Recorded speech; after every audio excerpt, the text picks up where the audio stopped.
Selamat malam dan selamat datang kembali di channel kita Salam Montai. Selasa malam ngobrol santai.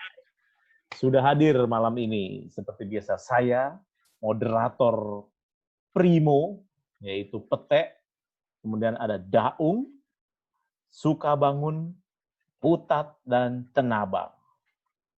Malam ini kita akan membahas sebuah film dari tahun 2019, film Korea yang mendapatkan Oscar, yaitu Parasite. Nah, saya sedikit cerita tentang film Parasite.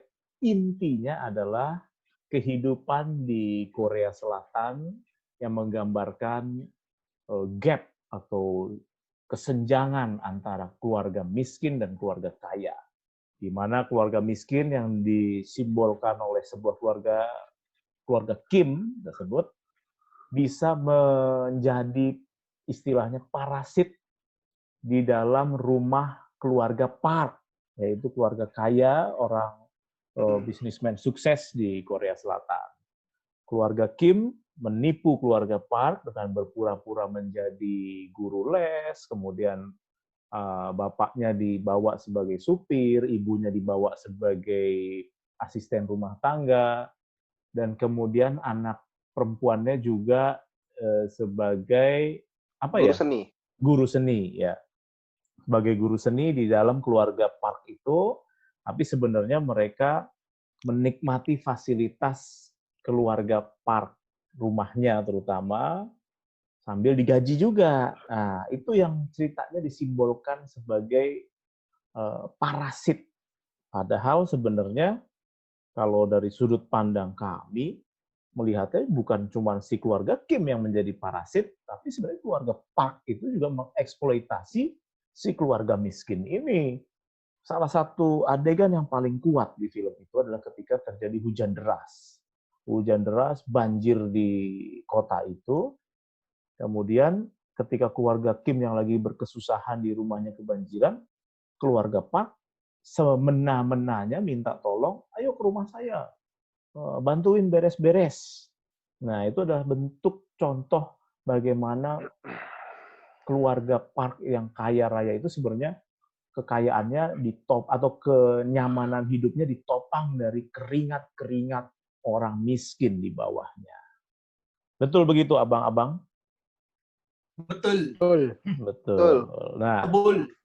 itu kan tadi sinopsis dari film Parasite itu. Tapi seperti biasa di dalam channel kita, Salam Montai, kita akan selalu menghubungkan sebuah film dengan topik-topik kekinian. Topik kita malam ini tidak lain tidak bukan yang sudah menjadi hits di Indonesia dalam beberapa hari ini, Anji Manji Manusia Parasit Indonesia. Ya, Kenapa kita keras terhadap Anji Manji Manusia Parasit dari Indonesia ini? Karena dia jelas-jelas mengeksploitasi kebodohan orang-orang kita atau keluguan orang-orang kita untuk meningkatkan engagement dia di dunia maya. Gimana? Ada yang mau berpendapat nggak tentang topik kita malam ini? Ya, bolehlah. Saya berpendapat dulu nih sebelum teman-teman yang lain nih. Jadi, kembali dengan saya lagi nih, Daung. Masya Allah.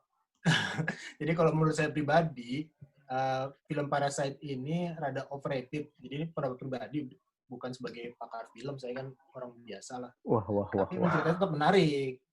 Nah, salah satu unsur yang dibahas di situ kan ini ceritanya tentang social mobility, atau kalau boleh kita analogikan secara kasar, panjat sosialnya keluarga ini. Pansos ya, yang lagi terkenal Pansos. istilahnya. Mereka pengen jadi orang kaya atau mereka ingin menjadi lebih sejahtera, tapi mengeksploitasi keignorance-annya keluarga Park yang kaya raya ini. Dan skimnya mereka tuh sukses. Ya, jadi sama aja sama artis-artis selebritis kita. Mereka pada mau pansos dengan mengeksploitasi ketidaktahuan atau keawaman orang-orang umum.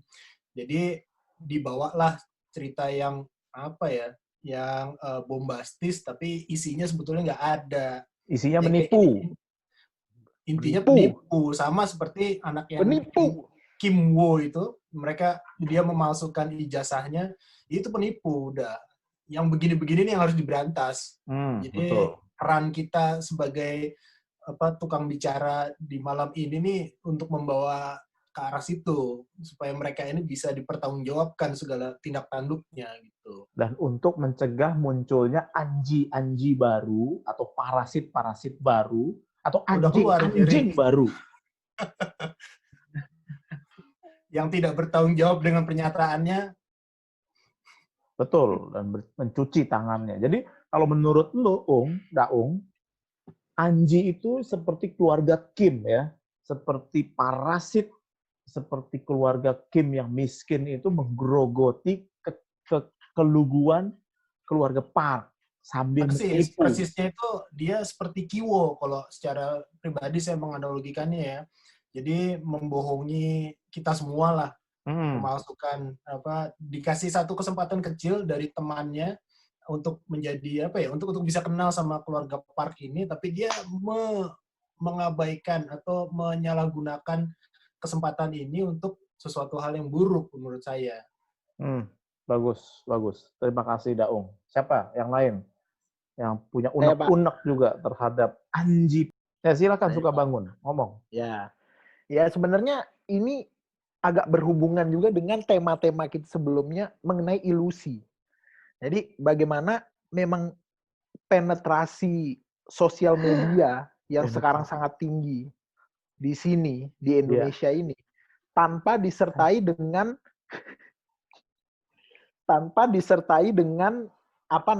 literasi ya, tanpa disertai dengan kecerdasan literasi itu. Penetrasi tanpa literasi.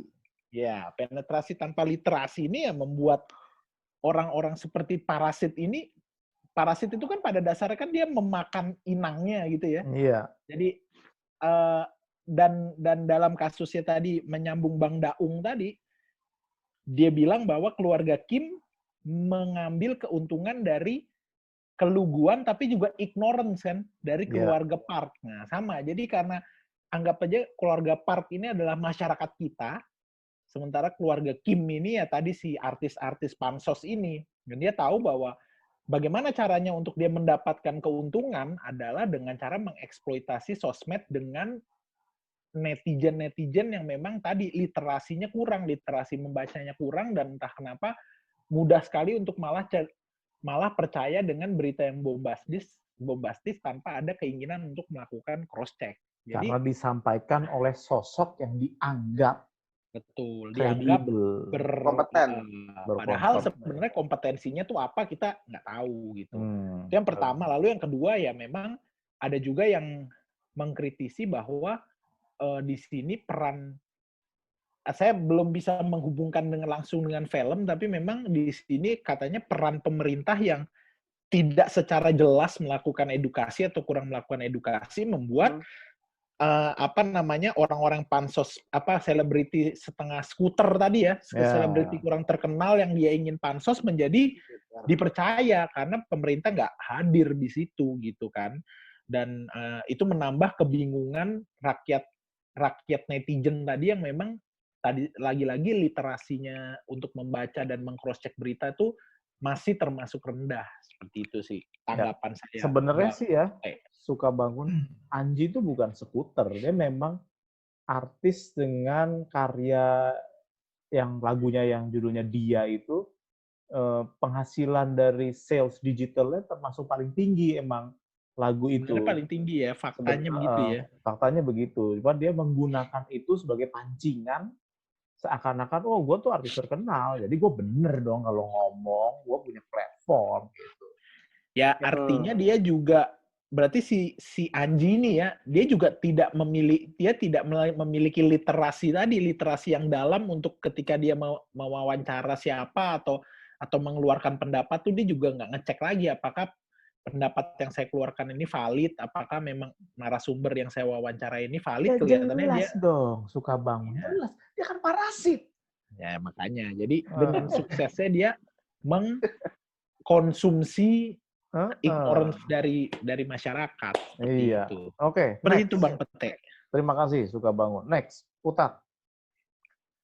Kalau gue tadi menyambung yang disampaikan Bang Sukabangun ya. Jadi kan memang katanya kan pemerintah kan nggak hadir ya. Jadi kalau ngelihat filmnya gitu ya kan, sebenarnya ini kan ya kita lihatlah ada orang yang susah gitu kan, yang seperti tereksploitasi. Sehingga kalau gua sendiri sih berpikir gimana caranya supaya dia tidak tereksploitasi ya, tapi ya mungkin pemerintahnya harus harus memperbaiki kondisinya lah gitu kan ya, mungkin dikasih perumahan yang baik, dikasih mungkin pekerjaan atau pendidikan. Nah tadi nyambungin sama si Anji, kalau memang Anji itu dilihat sebagai parasit gitu yang tidak terdidik, termasuk followernya juga ya. Kalau dihubungin sama yang kemarin Jokowi panggil influencer gitu kan mungkin sempat baca beritanya dia sampai ke istana, agar satu pasti dia kan ingin memberikan literasi kan terhadap masalahnya kan, dan kedua agar dia dapat menyampaikan atau menggunakan platformnya buat menyampaikan informasi yang benar. Jadi sebenarnya pemerintah itu sebenarnya udah nyoba nggak sih kalau menurut lu pada nyoba buat kasih berita yang benar gitu? Tapi bukannya Bang Pete izin? Ya, tapi bukannya si Anji termasuk yang diundang juga, bukan ya kemarin ya? Iya, makanya. Artinya artinya berarti apakah di sini apakah apa yang Anji lakukan settingannya dari dia datang ke istana dan di briefing, atau pemerintah yang tidak melakukan background check dulu terhadap orang ini gimana? Apakah jangan-jangan timnya pemerintah hanya lihat yang penting lagunya tadi terjual paling banyak, followernya banyak gitu kan? Padahal dalam sosmed follower banyak itu kita harusnya nggak ngecek hanya ke situ, kita harusnya mengecek background-nya lebih ke postingan kontennya dia seperti apa, gitu nggak sih maksudnya? Kalau menurut saya ya. Makanya maksudnya sebenarnya agak-agak aneh karena kalau lihat dari urutannya nggak tahu apa dia diundang duluan, apa dia yang dia komen mengenai foto itu ya. Mayat itu ya. Jadi justru setelah dia diundang kayaknya malah ngaco menampilkan ketololannya gitu. Jadi kita jadi bingung gitu loh.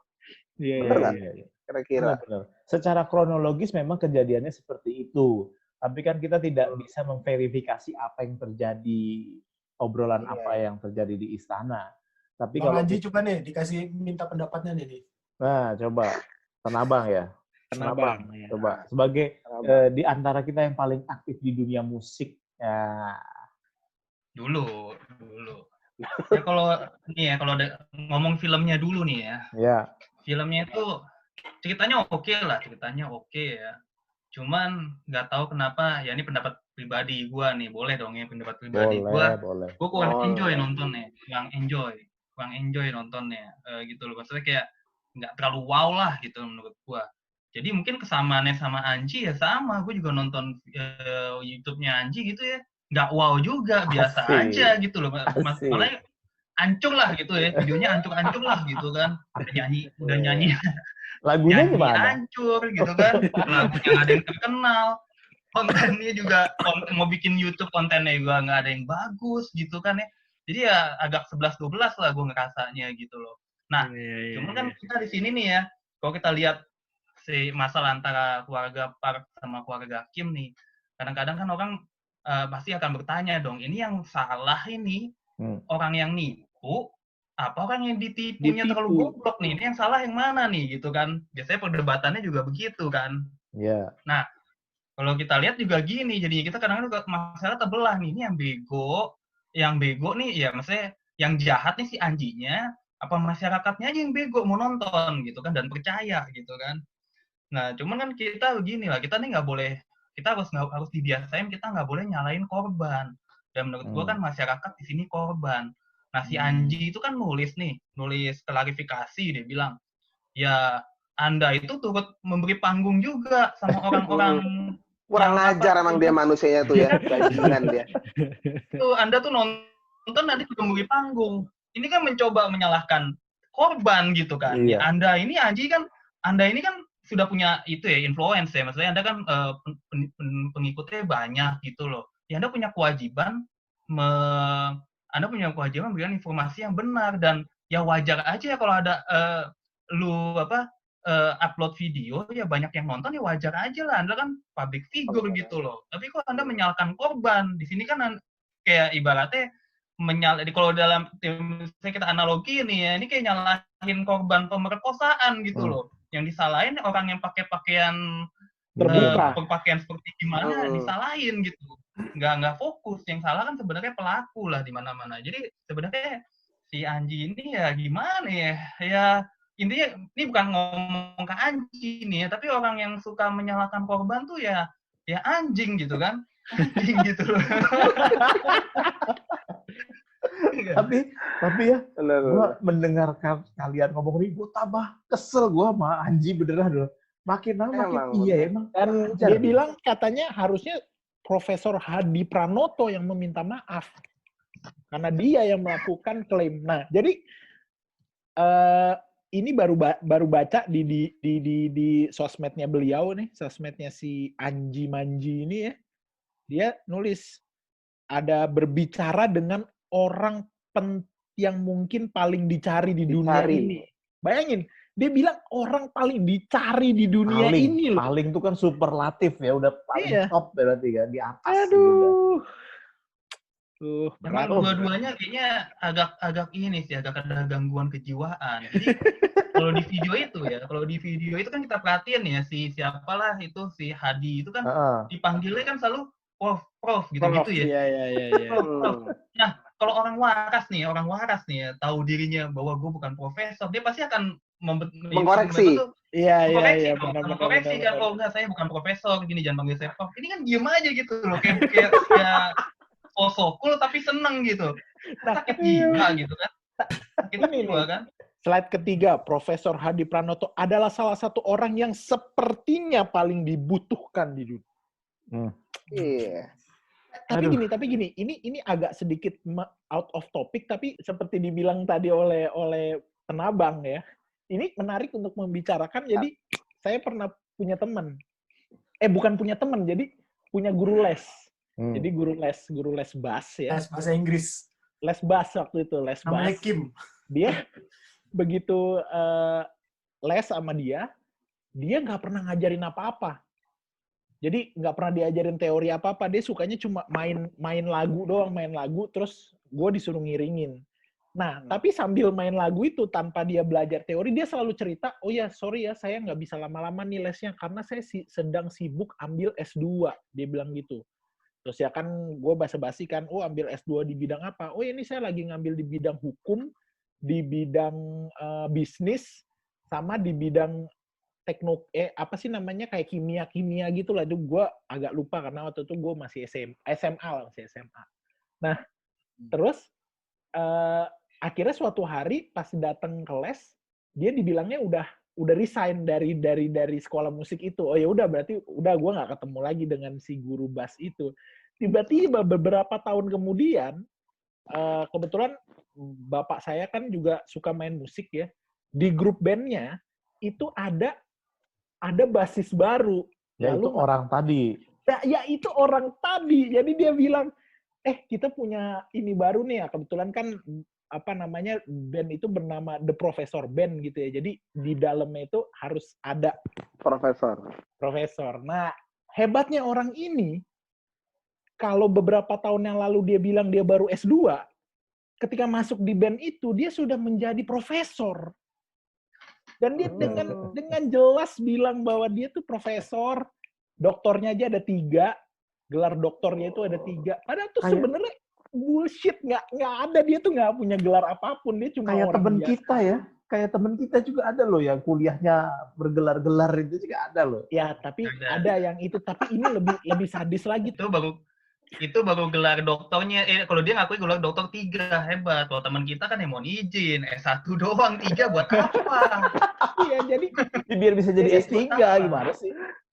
Jadi dia gitu Bang Petek. Jadi dan dia tuh 1 kali 3. Dia benar-benar ngomong bahwa dia tuh punya gelar itu gitu, dan dia bangga kalau dipanggil profesor.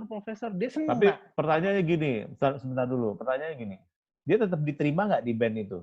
Tetap diterima toh. Berarti tetap diterima Bang Petek. Anggota bandnya itu yang sudah profesor aja masih bisa ketipu. Sama profesor gadungan. Iya. tanya sama nyokap gue, atas dasar apa ini orang nih diterima dalam band ini. Cuma ternyata dia tuh lebih ke karena band itu waktu itu nggak punya basis yang bisa available seperti orang ini. Jadi, dan ternyata setelah ditelusuri, bapak saya masih punya hubungan saudara dengan orang ini. Jadi mengalir di darah Anda. Berarti Iya. ACC-nya dari bapak lu. Nepotisme. Benar. Iya. Berarti ini balik lagi ke ceritanya Parasit itu. Ya sama-sama Iya. kenal aja bapaknya yang Betul, direkrut betul. gitu, Karena- atau dan kakaknya yang direkrut. Berdasarkan, tapi ini nggak tahu ya, kayaknya di film mungkin juga ada bahwa sebenarnya mungkin para anggota band yang lain merasa nih sebenarnya orang palsu nih, tapi karena untuk keuntungannya mereka daripada kita nggak ada basis, ya udahlah, toh juga nggak Nah. ada kan, ini kan senang-senang doang, nggak ada yang Ini ngecek menarik bener-bener juga nih. ininya, gitu Menarik. kan. Terima kasih tadi ceritanya Sukamana. Ini menarik. Bahwa di dalam dunia yang parasitik ya, apa istilahnya? Parasitik. Parasitis ya. Parasidik ya. Kan kayak simbiosis juga macam-macam kan. Ada simbiosis yang parasitik, ada simbiosis yang mutualisme kan. Ya. Ada simbiosis yang sama-sama merugikan ya. Entah kenapa kok bisa ada simbiosis yang sama-sama merugikan tuh kayak kesalahan Tuhan Buat apa ketika ya? menciptakan makhluk itu adalah simbiosis yang saling merugikan. Apakah si keluarga Kim, nah kita ngomongin film, keluarga Kim dan keluarga Park itu sebenarnya saling membutuhkan? Ada yang bisa jawab nggak? Kalau Oh, menurut gua enggak. Kalau menurut gua enggak. Gue Bang Putat dulu. Ya, Bang Putat Kalau dulu. kalau menurut gua saling membutuhkan secara spesifik orang sih enggak gitu. Karena sebenarnya kalau nggak salah ada contohnya ya yang itu gampang diganti kan, yang waktu drivernya nggak cocok atau lagi ada problem langsung diganti ya kan. Kalau yang saat ini gua ada anjing berisik banget ya. Lu denger nggak? Oh iya, karena dari tadi kita ngomongin anjing. Maka teman-temannya menggonggong di luar. Iya. Benar. Jadi kalau misalnya dibilang membutuhkan personalan sih mungkin nggak spesifik karena mudah buat diganti gitu kan karena kerjaan kasar. Tapi memang kalau untuk keberlangsungan kenyamanan keluarga itu memang sih kayak dia selalu butuh nih orang-orang buat yang melakukan pekerjaan-pekerjaan ini ya yang kotornya lah gitu ya. Iya. Kalau tadi Daung, Kalau basisnya keluarga Park itu kan dia kok basis sih? percaya orang itu Oh, bass. Maksudnya bass. Gue pikir Dasarnya. pemain bass. bukan basisnya gurunya keluarganya Bang Sukabangun ini. Keluarga Park ini kalau dia membutuhkan orang lebih ke kepercayaan. Jadi kalau dia sudah percaya sama satu, dia akan percaya yang diberikan orang tersebut. Sebetulnya nih mekanisme yang banyak berlaku di banyak hal sih, termasuk di bidang bisnis, kerjaan, di bidang pertemanan juga. Kalau kita tahu ini temennya dari temen yang kita percayai, kita lebih gampang percaya. Nah makanya dengan keluarga Park itu seperti itu modusnya, ya jadinya mereka ya wajar lah jadi arahnya ke keluarga Kim ini dan akhirnya ke seluruh keluarga Kim itu. Dan ya benar si keluarga Park ini sangat membutuhkan keluarga Kim karena memang semua servisnya disediakan oleh si keluarga Kim ini. Oh iya benar. Saya silakan Bang Tanabang. Enggak, kalau saya lihat emang si Park lebih membutuhkan Kim lah, udah jelas lah itu ya. Karena kan si Kim ya Kim yang kayaknya gitu ya lebih membutuhkan. Tapi di sisi lain si Kim itu membutuhkan sosok yang dibangun oleh Park ini. Tapi kan sosok ini kan semu kan yang dibangun kan. Ilusi lah gitu. Tapi mereka membutuhkan figur yang dibangun oleh Park ini. Tapi ya sayangnya itu ilusi gitu loh. Kalau mereka tahu keluarga Park yang sebenarnya ya mereka tentu ya nggak butuh lah orang-orang miskin itu. Keluarga Kim. Keluarga Kim. Kebalik ya? Kebalik keluarga ya. Kim ya? Keluarga Kim yang miskin. Yang kaya Kim apa Park ini? Yang kaya yang mana sih? Bingung gua. Kim yang taman tuh yang kaya. Park yang punya taman. Yang Park itu yang miskin. Mr. Park atau Mr. Park? Oh, miskin Kim. Iya benar. Miskin. Iya. Park punya taman kaya. Ya begitulah. Gue balik aja. Pokoknya intinya yang kaya, yang miskin lebih butuh yang kaya gitu Padahal dulu teman saya ada Kim-Kimnya kaya loh. Jadi kan awalnya kan yang miskin kan yang Nah. seperti butuh yang kaya kan, karena ke sana dia bisa menikmati lah, bisa nyuri dan segala macam. Tapi pada akhirnya ketika dia tahu bahwa sebenarnya yang kaya itu juga memandang rendah kan sebenarnya karena Iya. ke keluarga yang miskin, dan klimaksa itu yang dia ditusuk itu kan sebenarnya kan sudah Breaking sudah point-nya. puncaknya, bahwa sebenarnya dia kan apa, kalau nggak salah ya, gue sempat, mungkin karena udah agak lama juga filmnya, kayak dia sempat berpikir gue nggak mau juga hidup kayak gini pada akhirnya, apa namanya, cuma jadi Diinjek-injek kayak terus. diinjak-injak, gitu sih. Tapi ini Nah. ada Bang Pete boleh tambah Ya, satu ya, contoh ya. lagi ya, Dek. Cerita lagi. Jadi dulu ini Kita dulu, contohnya ceritanya nyata. panjang nggak? Tadi panjang pokoknya. Nggak panjang. Jadi intinya keluarga saya pernah punya juga ART yang sudah sangat dipercaya oleh ibu saya sendiri. Namanya Ratna Dan- bukan? bukan yang itu. Dan selama bertahun-tahun ibu saya percaya dengan orang ini, sampai pada dasarnya saya mengkritik juga lah kepercayaan terlalu besar ibu saya terhadap si ART ini, gitu kan. Dan ternyata akhirnya ketika kita sudah tidak mempekerjakan dia, baru ketahuan kalau istilahnya dia dulu ibaratnya beli bakso aja, kita kasih uang, tapi uangnya nggak dibayar ke tukang baksonya, bilangnya, "Bang, ngutang dulu, nanti saya bayar." Jadi begitu dia resign dari kerja di rumah kita, tukang bakso datang, tukang gas datang, tukang laundry datang, semuanya nagih duit gitu. Jadi Suka bangun tuh nama belakangnya Kim. Suka bangun. Jadi, tapi ini artinya ada satu relasi yang itu tadi, kenyamanan. Jadi kalau tadi mengutip Bang Daung atau Bang Putat soal kenyamanan tadi, memang hubungan antar kelas gini nih selalu ada kenyamanan yang entah siapa yang merasa lebih nyaman, tapi sehingga Semu nggak sih sebenarnya kayak gitu-gitu? seakan-akan semu, tapi ya itu sampai kita kehilangan sifat kritis terhadap itu tadi. Benar. Makanya presiden Terhadap itu cuma pihak boleh lain. 2 periode ya, karena kalau kelamaan terlalu nyaman, kita kehilangan daya kritis kita. Karena kalau sudah enak, lama-lama juga enak. Iya. Itu. Ya, seperti itu Bang Pete. Sedikit. Tapi kalau gua boleh menggabungkan beberapa opini kalian tadi antara Anji, si parasit Indonesia, dengan film Parasit, sebenarnya nyambung banget. Jadi kan kita tadi udah denger ya cerita tentang film Parasit ya. Kalau dipikir-pikir, apa yang dilakukan Anji terhadap manusia di Indonesia, terhadap rakyat Indonesia, itu sama persis dengan apa yang terjadi di film. Ya kan? Dia masuk muncul dengan karya, oke lah itu kita akui. Dia punya lagu sangat digemari oleh segmen yang gemuk di Indonesia. Ya, lagu pop itu, Dia itu kan sangat digemari. Nah, kemudian jadi muncul rasa nyaman dari segmen gemuk tadi di Indonesia, muncul rasa nyaman terhadap sosok si Anji ini. Masalahnya Anji mengkhianati rasa nyaman kita dengan menyuapi publik dengan kebodohan dan kebohongan, keculasan dia untuk merangkak naik ke tangga popularitas. Ketika sudah nyaman, banyak orang yang kehilangan daya kritisnya dia. Jadi tumpul gitu loh. Nah, persis juga seperti yang digambarkan di film, harus ada pihak yang selama ini dieksploitasi Anji, melakukan apa yang dilakukan oleh Mr. Kim terhadap Mr. Park. Betul. Harus dipancung kepalanya. Punya usulan lain. Apa? Trial by combat aja udah. Gimana? Apakah kira-kira followernya perlu menghukum dia secara sosial? Nggak tahu. Tadi Tenabang tadi mau berpendapat.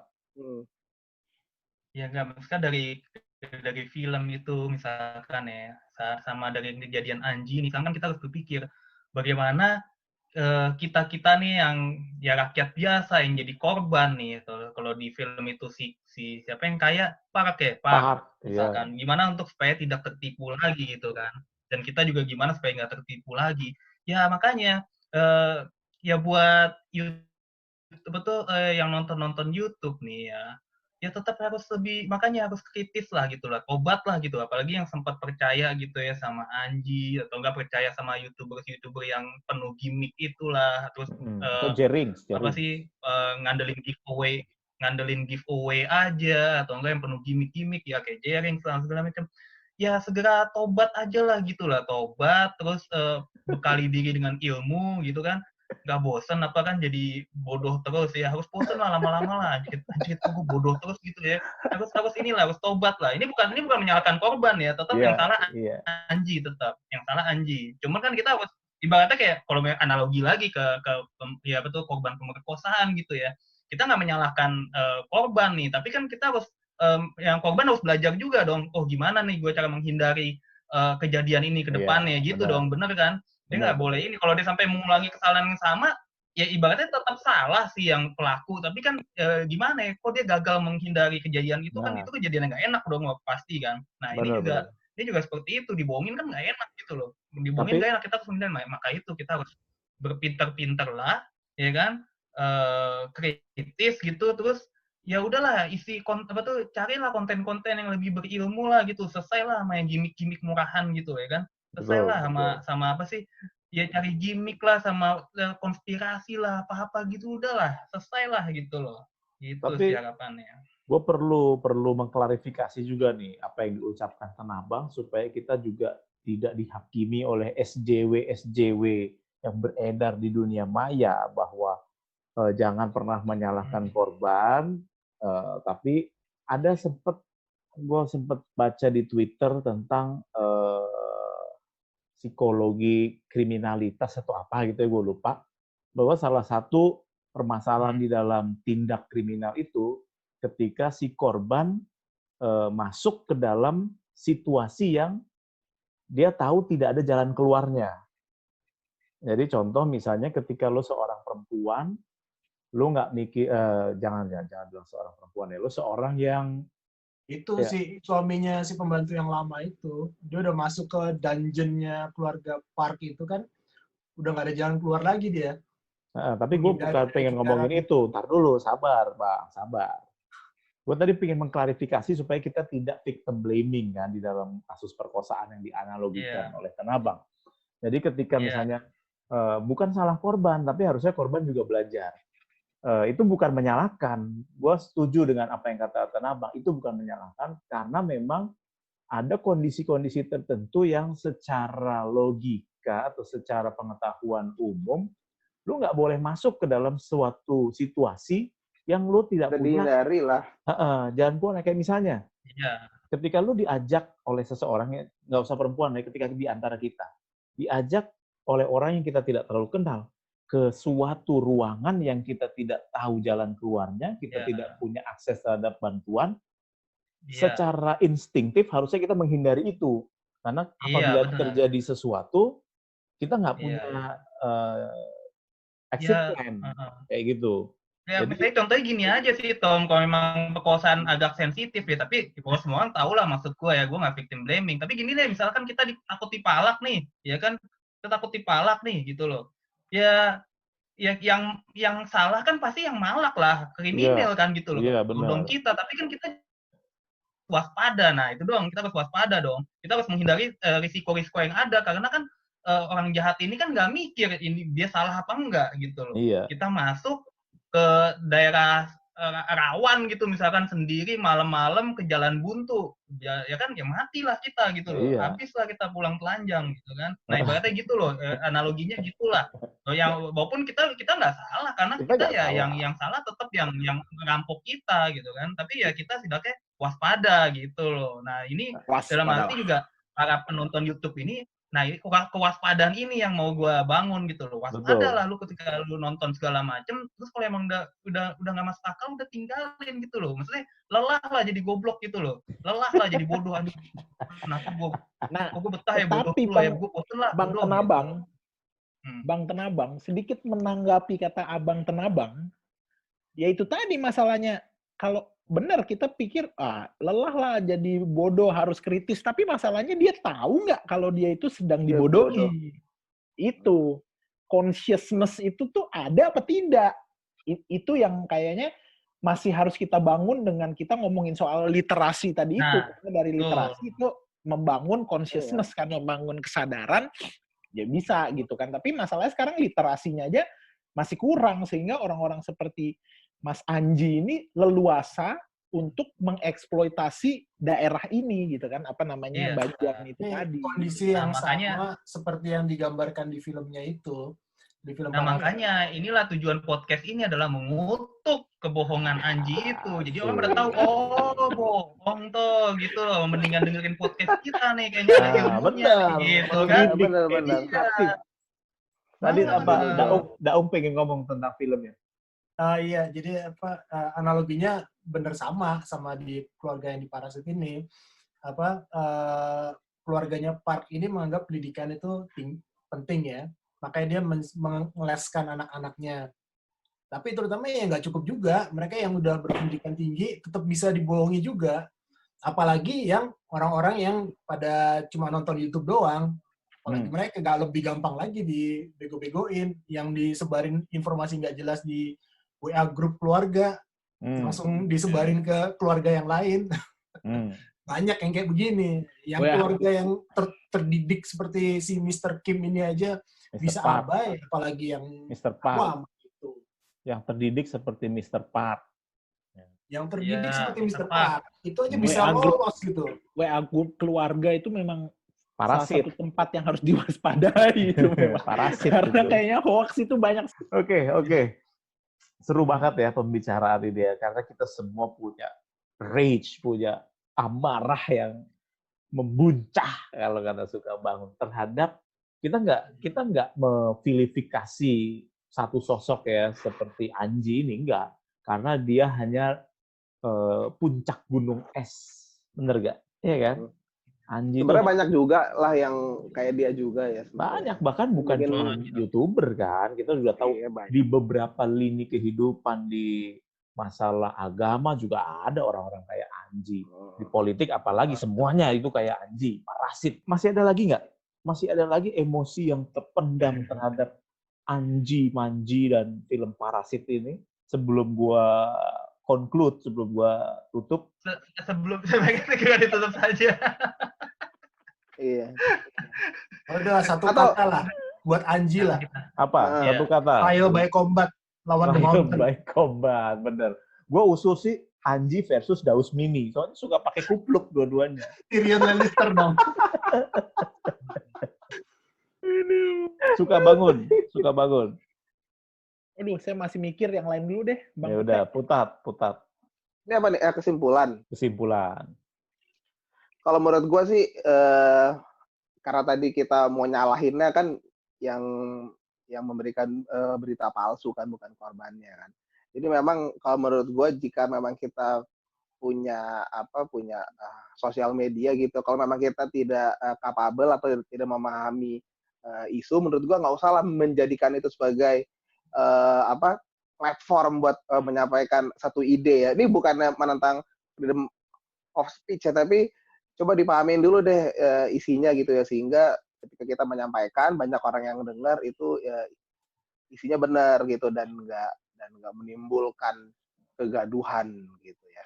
Itu sih paling. Saya Bang Pete. Oke, suka bangun. Nah, dari beberapa kali pembicaraan kita ini saya menjadi ada satu nilai yang saya ambil dari waktu kita dulu les. Les politik kita les kita les itu bahwa ketika kita mau menyimpulkan sesuatu, ternyata atau membuat suatu tugas yang ditugaskan itu, ternyata kita itu harus membandingkan, ya kan? Nggak boleh kita tuh bikin sesuatu hanya dari satu sumber. Nah, rupanya ini sekarang kelihatan kenapa kita diajar waktu les itu harus membandingkan sumber. Karena ternyata sesuatu itu bisa dilihat dari berbagai macam sudut. Dan untuk mendapatkan suatu kesimpulan yang objektif dan mendapatkan suatu kebenaran, ya, kebenaran itu bisa kebenaran absolut atau kebenaran yang istilahnya paling mendekati kebenaran itu, ya itu harus membandingkan sumber. Nggak bisa percaya pada satu sumber begitu aja sampai percaya secara buta. Even though itu mungkin dari seseorang sesuatu yang kita sangat adore, kita sangat hormati, dan kita sangat kagumi gitu. Jadi ujungnya kritisisme itu selalu harus bertanya, dan bertanya. Mantap. Seperti itu. Oke. Tenabang nih biasanya yang paling berapi-api. Jadi beritanya kayaknya setiap detik nih berkembang mulu nih tentang Anji nih. Gue baca kan dia udah dituntut polisi kan ya sama si Hadi ini. Ya, ternyata si profesor ini menuntut balik 10 miliar US dollar terhadap penuntutnya. Gila. Tapi kok gue pikir-pikir ya kalau dia menang nih duitnya banyak nih. Kita harus cari tempatnya segera nih, Tom. Hidup Profesor Hadi Pranoto ya. Iya. Dia akan membebaskan Rangga Sasana dari penjara pasti. Jadi jangan diupload dulu nih podcast. Tunggu hasilnya. Berarti kita bener. Jangan dulu kita lihat tuh perkembangan kasus hukumnya gimana nih. Oh iya bener Tom. Semua ini parasit ya. Jangan-jangan kita malah dituntut nanti. Pete, Abang Pete. Gak apa-apa. 10 miliar dolar kan? 10 miliar dolar ya. Gak apa-apa. Oke. Ya udah, gitu aja lah. Tutup aja lah, Pete, daripada kita makin emosi kan nih. Ya kan? Kita rusuh nih nanti. Oke. Ini aduh makin panas ya Bang, bener. Tapi sebagai penutup, gue pengen menyimpulkan dari teman-teman semua, udah pada nggak usah gue ulang lagi. Tapi satu hal yang paling penting, untuk melihat apa yang terjadi apabila kita membiarkan Anji ini lolos tanpa trial by combat, tanpa social punishment, atau tanpa criminal punishment, itu sudah tergambarkan dalam film Parasit. Pada satu titik akan terjadi chaos.